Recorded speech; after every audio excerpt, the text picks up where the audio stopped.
Doechii's album? Girl, I know it didn't, I believe it dropped August 30th, so it's technically not September news, but still worth a discussion because not enough people are talking about this album for my liking.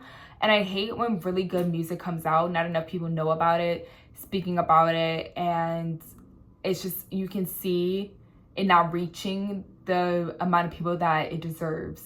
It debuted at number 117 on the Billboard 200 and number 41 on the top R&B and hip hop albums. 117. This is what I'm talking about.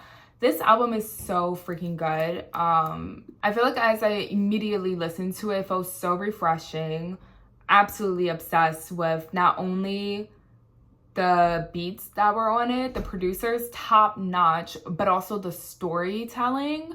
So freaking good. Doechii is literally such a lyricist. It's actually funny. I was talking to someone about this album and I was like, she kind of reminds me of a little bit of like them old school rappers. There were a few songs that was reminding me a little bit of like New York rappers like Lil Kim, Foxy Brown.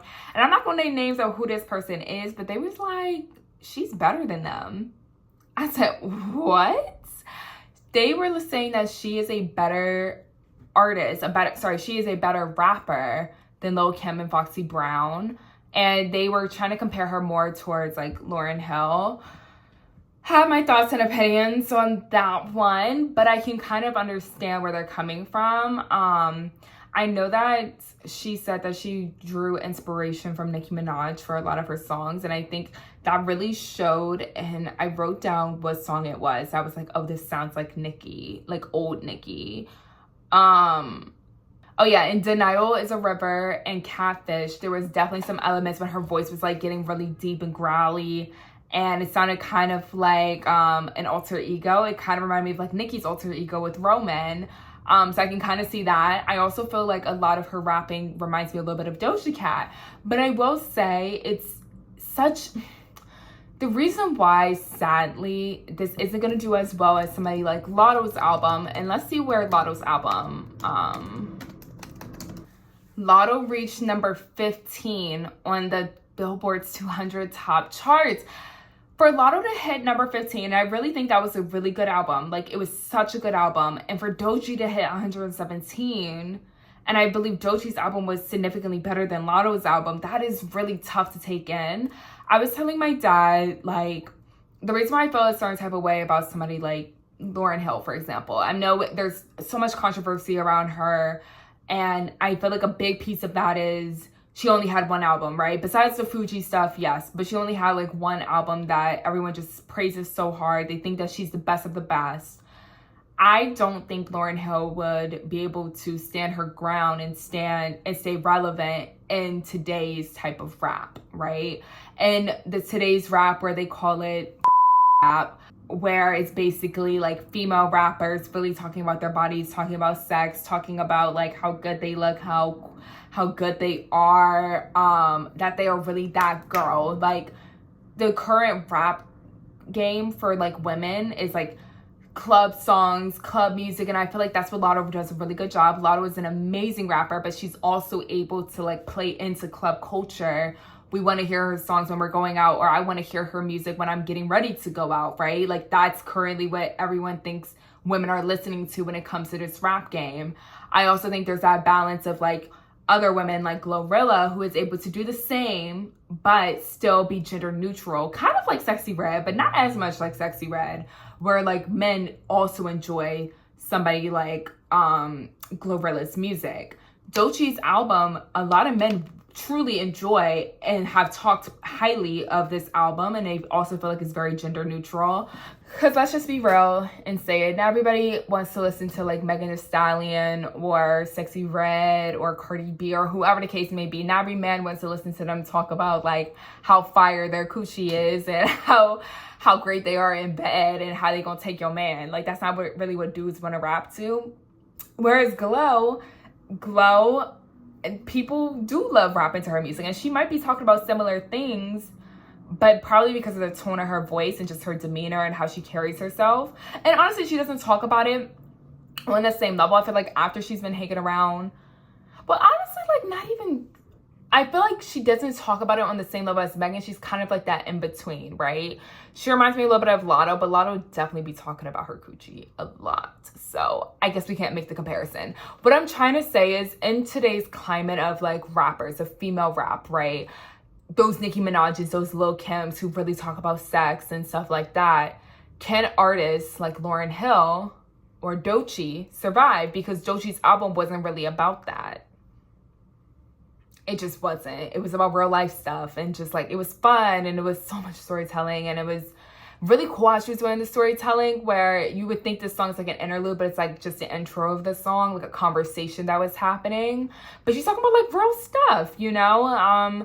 Even like down to, oh, do you have a problem with like partying and drinking and drugs? And it's like, no, I just like to smoke weed. Like, you know, conversations like that, that not everybody is going to be listening to while they're getting ready to do their makeup and hair to go hit the club. Like, that just might not be what's charting right now. And also, we're not going to be able to like play your music in the club. But that's so annoying, because that's just not what art is. And I even think this kind of ties back into the whole Kendrick stuff with Drake. And honestly, what I feel like really pushed him to make a song like They Not Like Us, right? Because everyone always says like Kendrick makes great music, but Kendrick, half his songs are really like think pieces.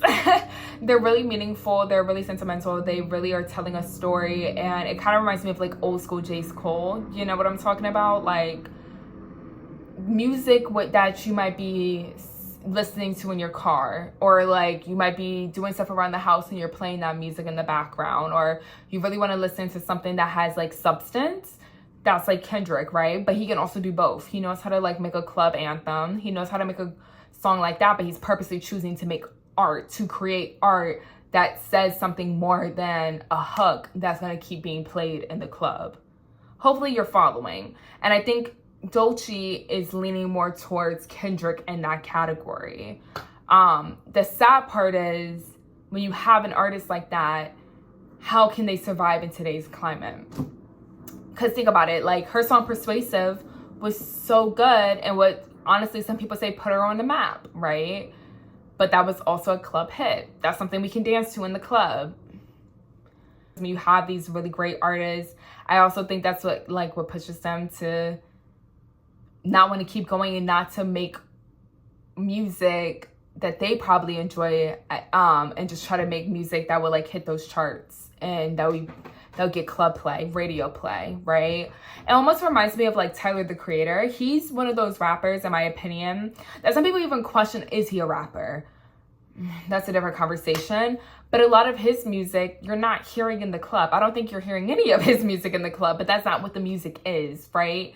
It's similar to Kendrick, different beats, different approaches, different subject matters. With that being said, it's the music that you are going to listen to on a walk around the park, or doing some errands, or riding around in your car and you just want to listen to some chill, cool music with substance. Like, that's who you're listening to. But he has been able to somehow, and maybe that's just the cult following that he's been able to create and build, foster, where anything that he drops is gonna chart, you know, it's gonna do well, it's gonna be recognized.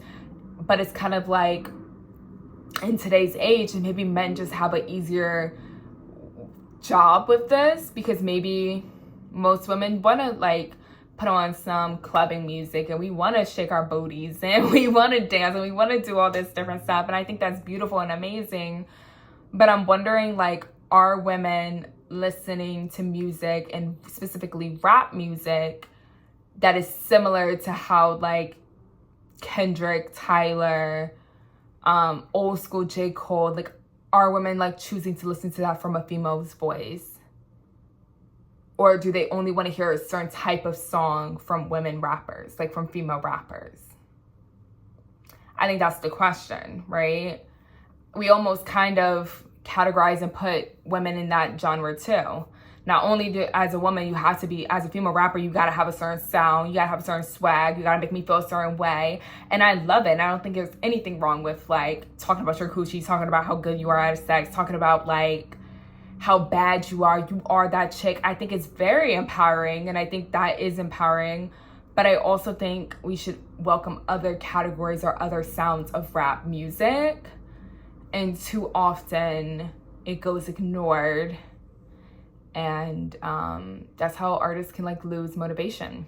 I kind of want to do a full review. Let me know if you're interested in that. I think that's such a good album. I want to encourage everyone to go listen to it. Maybe I will like go into it a little bit deeper, do a proper review.